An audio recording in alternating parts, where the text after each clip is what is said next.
right, welcome back, everybody. Now, the South African Air Force says the unreliability of its aging fleet of aircraft has cost the state organ to spend millions of rands on leases and the renting of private planes and aircraft for local and international official trips, including that of the President Jacob Zuma and his deputy Cyril Ramaphosa. This comes after the SAAF and the state arms manufacturer Armscor held a press briefing to inform the public pertaining to media reports over the weekend and public outcry of the alleged acquisition of a new aircraft to the value of 4 billion rand. Well, to talk to us all about this, we're joined in studio by Kevin Wakeford, who is the CEO of Armscor.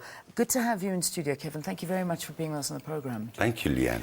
All right, so what are some of the reasons that are making it difficult for the SAAF to fulfill its responsibility, and how is the President involved in all of this?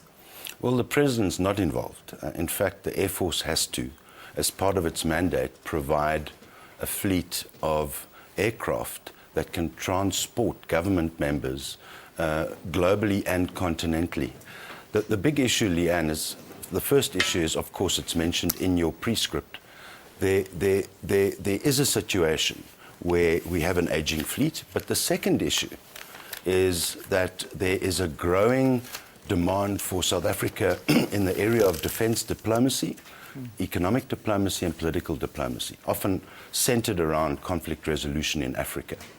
And the current fleet there's a huge capability gap in terms of what's available and who can get where.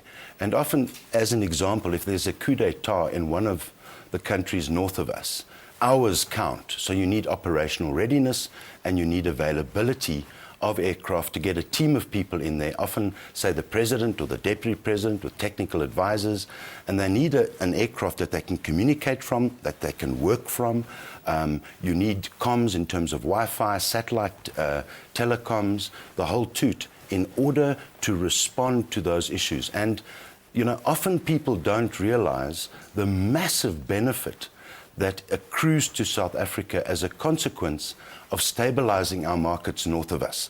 So it's good to have peace and stability, but it's also good to have prosperity. And prosperity only comes about as a consequence of those interventions. Yeah. Let's talk about this so-called acquisition in the pipeline of a 4 billion rand private jet to be used by our President.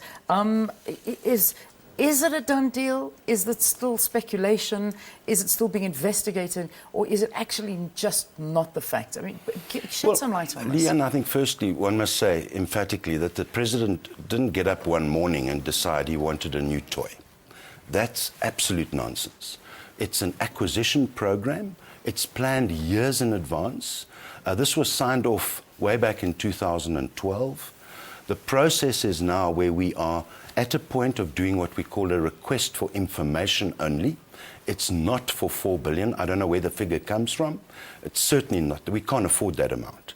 So it's about getting information from the market, testing the market, finding out what's available, whether it's new second-hand, whether it's wide body, a narrow body, whether it is a leased aircraft or leased to buy or a straightforward purchase. All of those things need to come out of the RFI, the request for information. Getting info from the market globally, locally, and then consulting with the Air Force, our client, because we are the acquisition agency, and working out what are the best options. And we can't tell you what it'll be now. You know, there have been pictures of these huge luxury aircraft with, all the crystal and everything that goes with it, all the bling. It's just not going to be like that. It's going to be something that's workable, that's functional, and that's practical. We understand as Armscor and as government, money doesn't grow on trees. We're going to be very prudent, very careful, and we're going to ensure that our leadership in the country have the capacity and the operational readiness to get to where we need to get. Yeah. Trade is becoming massive for Africa, particularly with Asia. We're standing, I think it's grown at around 2,000% between 1998 and 2006, probably much more now. And African markets for us, let me give you one example. The DRC, our current exports to the DRC are sitting at 27 billion. over 130,000 jobs are linked to those exports in South Africa. And there are many, many other examples of how GDP is climbing in Africa, where we've introduced conflict resolution, peace and stability, peacekeeping, and often it's led by our government.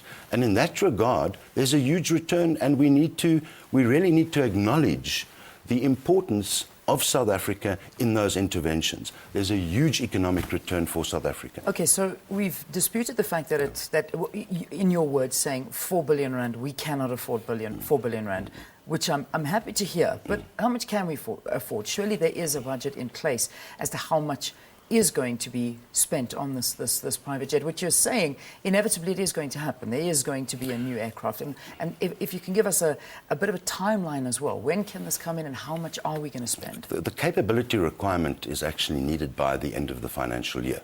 So Which that's is the 31st of March. 31st of March next year. 2016. Yeah. That's why we've asked for a broad, flexible set of options that may include leasing something that's interim and then moving on to an acquisition, or it may be leasing to buy, or lease to buy. So there are a whole variety of options. So if it were to be a lease to buy, the budget would be very different, because then it's an operational budget where you pay monthly and it's over a number of years. If it's a straightforward purchase, it's a cash purchase. So the budget, if I were to say what the budget was now, I would be flouting major tender rules, because then we'd give the market an idea of where they should be pitching. And we want to see what all the options are in order to make a determination. So the budget we're not going to talk about, but I can assure you it's going to be prudent. It could be a second-hand aircraft. It may not be a new one. We're going to be very cautious and careful about this. Yeah, but I mean, there's still these numbers going around, and a very upset nation, because a lot of people feel that there are so many more priorities, and spending a large amount of money, even if we halve this and we go down to 2 billion rand for an aircraft. Or $1 billion. Exactly. Or less than $1 billion. Thank you very much. Whereas we've got students that are protesting in the street, we have water issues in this country, we have people that don't have jobs. The list goes on, and I'm sure you're fully aware of this. We do need some indication that our money is going to be well spent, and how much of it is going to be spent. Well, that indication will be revealed, but we need to go through an RFO after this, a requirement for offers, and only then will we be able to reveal to the public how much. But let me say this to you, that the return on that aircraft will pay for itself 100 times over in terms of the type of work that we're doing on the continent and the trade diplomacy, particularly with Asia at the moment. All right.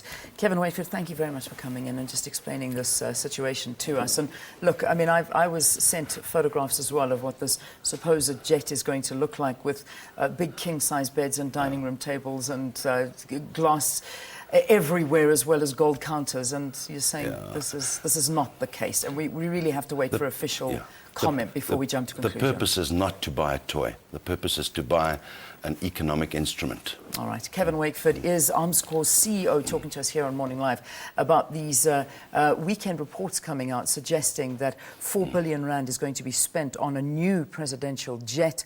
That number is certainly not the case, according to Kevin Wakeford, but we'll keep an eye on that story for you. Let's take a break. More about the drought that we're experiencing here in South Africa after the break. Stay tuned.